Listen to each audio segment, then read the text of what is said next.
Hello, on se retrouve pour une nouvelle vidéo. Aujourd'hui, je vais vous parler de l'arrivée au Canada.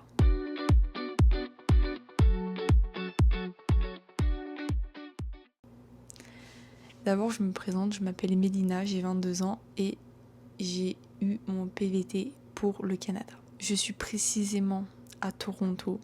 Donc pour tous ceux qui ne savent pas trop parler anglais et qui partent dans une région anglophone, bienvenue à vous parce que vous êtes sur le bon chemin. Vous êtes vraiment tombé sur la bonne vidéo. Parce que moi, vraiment, mon niveau d'anglais, c'est pas ça. Vraiment, au niveau du niveau, je dois être à 2B1 à peu près. Donc, vous inquiétez pas, je suis là pour vous montrer comment faire quand vous êtes arrivé au Canada. On va parler surtout de ouvrir un compte en banque, obtenir son numéro de sécurité sociale, trouver un logement, le travail et j'ai oublié un point, je ne pense pas. Donc c'est bon. Je vais pas vous raconter en détail chaque partie parce que je pense qu'au niveau du logement, je ferai une vidéo dédiée dessus. Au niveau du travail aussi, parce que je pense que c'est vraiment les plus grosses parties où il faut vraiment plus de détails pour expliquer. Mais je vais quand même vous faire un petit résumé de chaque point de ce que je vais vous dire. Déjà, quand je suis arrivée, premier truc que j'ai fait, j'ai cherché un numéro de téléphone. Il y a plusieurs compagnies pour faire des forfaits téléphoniques. Moi j'ai pris Roger, donc il y a celle-là, il y a Bell aussi. Enfin, je sais pas si ça se prononce exactement comme ça, mais vous avez ces compagnies-là qui font du forfait téléphonique, mais après vous en avez d'autres que vous pouvez quand même chercher en France et les faire à distance, mais je les connais pas. Je ne pourrais pas vous être de grande aide par rapport à ça. Donc au niveau des forfaits téléphoniques, ici, il faut savoir que c'est très très cher. Comparé à la France, c'est un concept. Donc chez Roger, moi j'ai un forfait téléphonique de 100 gigas par mois.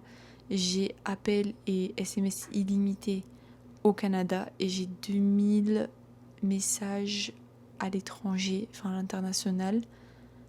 Et appel aussi, je crois, combinés ensemble, je ne sais plus. Donc voilà, tout ça pour la modique somme de 40$. Sympa finalement. Donc voilà. Mais en vrai, ne cherchez pas à prendre plus de gigas parce que on ne les utilise pas à 100%. Vraiment, je pense que par mois, je dois utiliser vraiment grand max 30 gigas. Et encore, je suis même pas sûre. Parce que je n'ai pas tout le temps la cage allumée. Chez moi, il y a la wifi, donc pas besoin de 5G. Quand je suis dehors, je l'utilise. Mais quand je suis au travail, exemple, je l'éteins. Donc en vrai, ça dépend de votre utilisation. Mais je suis pas... Enfin voilà, j'ai pas besoin de plus personnellement. Donc ça va. Après, au niveau de l'anglais du coup, sur ça, parce que moi je suis allée directement sur place et je suis allée au Roger. Je vous mettrai l'adresse quelque part à l'écran pour vous dire où j'ai été. Le mec était très gentil, mais vraiment super. Je lui ai expliqué ce que je voulais, je lui ai vraiment montré le forfait que je voulais sur mon téléphone. Il m'a dit ok, on s'est assis, il m'a tout expliqué. Donc parfait, j'avais pas besoin de traducteur parce qu'en vrai ça va, je comprenais à peu près ce qu'il me disait. Sur ce que j'ai pris, à la base le forfait coûte 90$ et je l'ai vu en promotion à 40$. Encore mieux, j'ai envie de vous dire. Et en gros, pour vous expliquer, en fait la carte SIM, vous l'avez directement. Moi je sais plus si... Parce qu'en France j'avais commandé ma carte SIM, donc ça arrivait un peu plus tard. Mais là, vraiment, il me l'a donné. Il m'a dit, tiens, c'est ton numéro. J'ai fait, ok, nickel. Donc, c'était parfait. Par contre, le truc que j'avais pas compris, c'est que ça me paraît logique, vous allez me dire, mais moi, j'avais pas compris. Enfin, il me l'avait expliqué, mais voilà, au niveau de l'anglais, je comprends à 60%. Donc, au fait, sur la facture qu'il m'a donnée, en gros, vous avez l'ouverture des frais de dossier, le prix sans promotion de la carte SIM. Ouais, vous avez ces deux-là. Et en fait, ces deux-là, ma première facture m'a coûté à peu près plus de 100$ de forfait. Je crois que c'était 120, 130$ de forfait. Comme j'avais pas compris, croyez-moi que quand j'ai vu la facture, j'étais comme ça, j'étais en mode pardon. J'avais pas compris tout ça. Mais c'était normal du coup. En plus, il m'avait envoyé littéralement le contrat, donc il y avait tout écrit dessus. J'ai demandé à ChatGPT, il m'a dit non, c'est normal. J'ai dit ok, bon bah, c'est juste, j'ai pas compris finalement. Mais donc, au moins, vous savez que généralement, votre première facture, elle pique. Ce que j'ai oublié de dire aussi, c'est que le jour où je suis allée la chercher, j'ai pas payé directement. Ils m'ont dit qu'il fallait attendre 2 semaines pour payer. Du coup, ils m'ont envoyé la facture et je payais 2 semaines après. Mais du coup, je suis quand même partie directement avec ma carte SIM sans payer. Mais les prochaines, c'est bon, c'est régularisé. Enfin, c'est régularisé, c'était 40$, donc nickel. Donc voilà.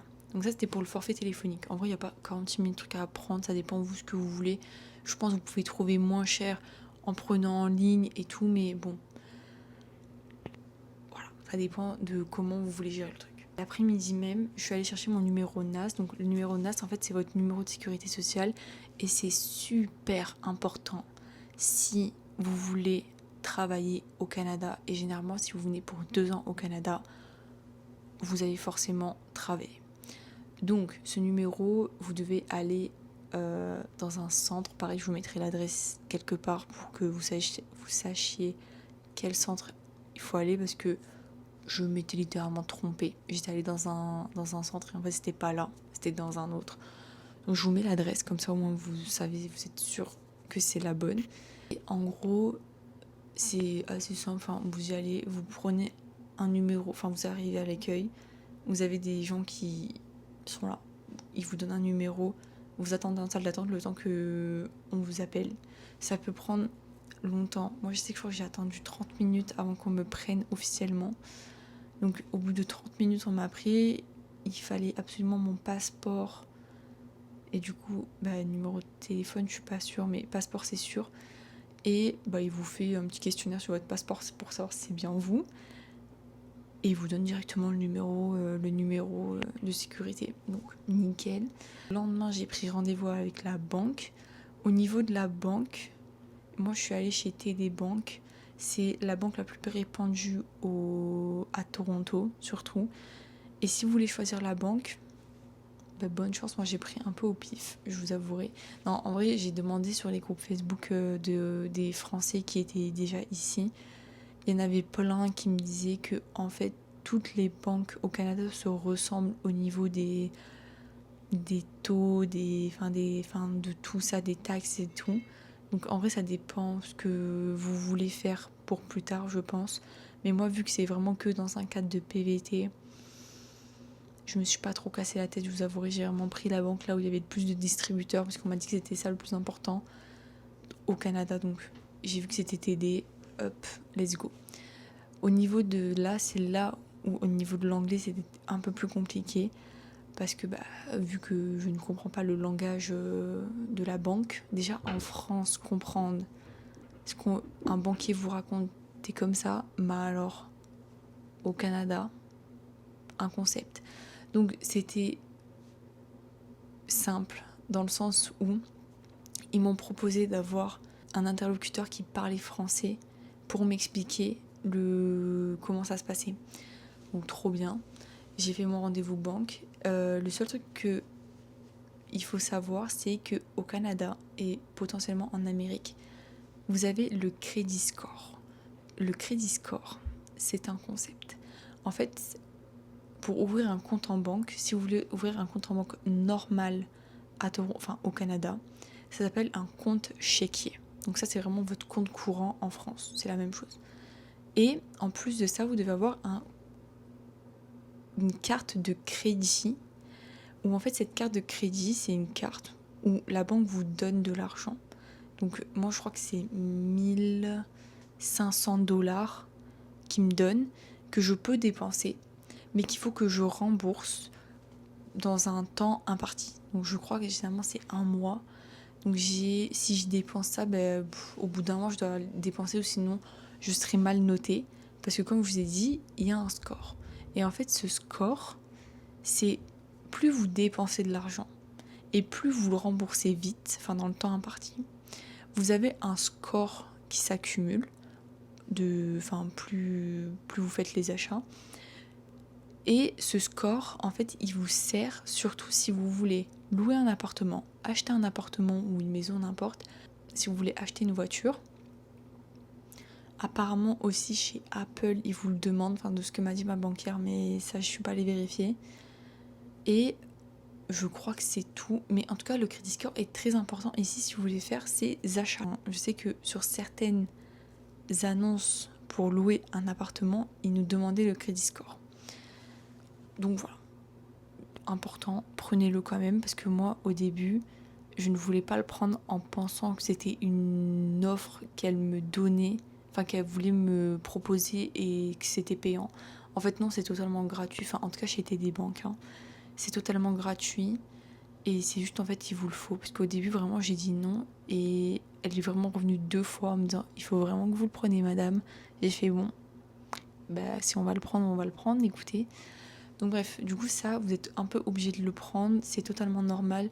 Faut pas trop chercher à comprendre, si vous le dit, prenez-le. Moi je sais que ce que je fais avec cette carte de crédit du coup, moi je le dépense surtout si exemple je fais mes courses, je paye mon forfait téléphonique avec, et si j'ai besoin de faire d'autres achats, je fais d'autres achats avec, mais au moins je sais que je le dépense et j'ai un crédit score qui va avec, parce que je me dis bon, si au cas où je change de logement, si je sais pas moi, on me demande mon crédit score, je l'aurai. Donc nickel. Et donc ça c'est par rapport à la banque. Si je dis pas de bêtises, je n'ai rien oublié. Donc oui, si vous parlez pas un mot anglais, en vrai c'est pas très important, enfin c'est pas très grave, parce que il y a quand même un plan B. Et en vrai vous pouvez quand même trouver une banque, enfin en tout cas chez TD vous pouvez quand même trouver des gens qui parlent français, mais je pense que vous allez dans les grosses banques, parce que moi ma banque elle était petite. Donc si vous allez à la TD Tower, je pense qu'il y a forcément quelqu'un qui parle français à l'intérieur, ou même si vous parlez une autre langue, il y a des gens qui parlent d'autres langues aussi. Donc ça voilà. Ensuite, au niveau du logement, moi le premier mois, j'ai pris un Airbnb pour un mois, du coup, que j'ai réservé sur Airbnb, forcément. Mais j'ai pas pris les hôtels parce que hôtel ça coûtait vraiment cher et que surtout pour la durée que je voulais, c'était impossible, c'était vraiment hors de prix. Donc voilà. Au niveau du logement, je vous ferai une vidéo beaucoup plus détaillée dessus aussi. Mais moi personnellement, j'ai trouvé assez rapidement. Au bout de 2 semaines, j'avais trouvé un logement. Enfin, ouais, au bout d'1 semaine réellement. Et au bout de 2 semaines, j'ai emménagé. Mais le logement, vraiment, j'ai trouvé assez rapidement. Au niveau du travail maintenant, c'est ce qui a été un peu plus compliqué. J'ai trouvé réellement un travail au bout de 2 mois et demi. Vraiment, ça dépend ce que vous recherchez. Moi, je cherchais en restauration, surtout en tant que serveuse ou en tant que barista.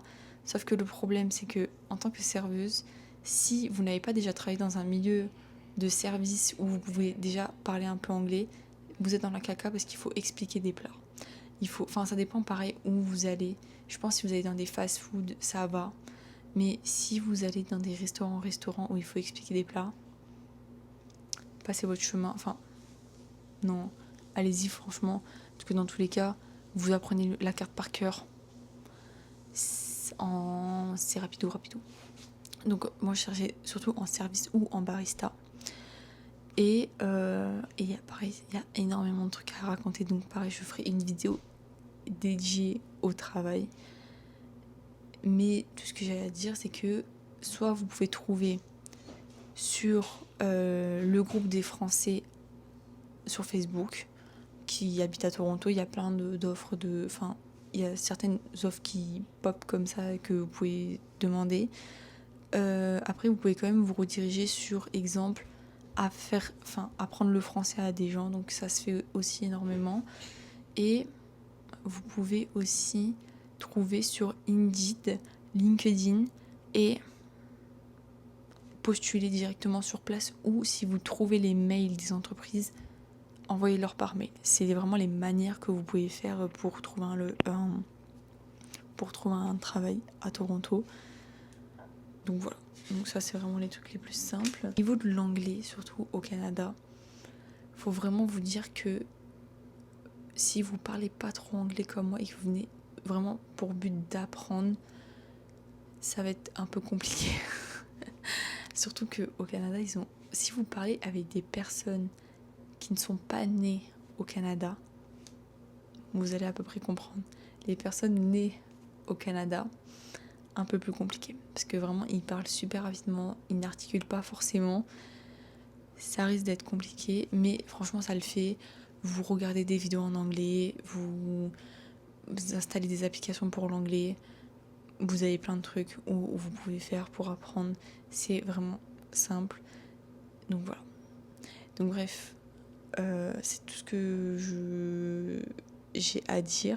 Mais vraiment, je vous expliquerai dans une prochaine vidéo le logement à Toronto. Détaillé, de où trouver des meubles, des trucs pas chers pour se meubler dans son appart. Comment trouver un logement. Et pareil pour le travail. Du coup, où trouver un travail, même si je l'ai dit dans cette vidéo, mais ce sera plus détaillé. Où trouver le travail, comment faire pour passer des entretiens avec un niveau d'anglais pas tip top finalement. Mais voilà, donc dans tous les cas ça va le faire. Bienvenue à tous ceux qui découvrent la chaîne et bienvenue à tous ceux qui vont débarquer à Toronto.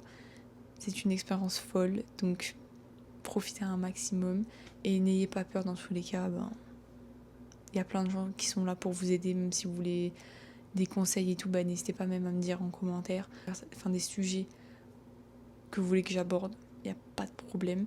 Moi ça fait que 3 mois que je suis ici, mais j'ai déjà fait plein de trucs, donc je peux quand même vous expliquer vraiment pas mal de choses selon mon expérience à moi, puisque vraiment toutes les expériences sont très différentes. Je peux quand même vous expliquer, il n'y a pas de souci. Donc bisous du Canada, passez une excellente journée et à bientôt pour la prochaine vidéo.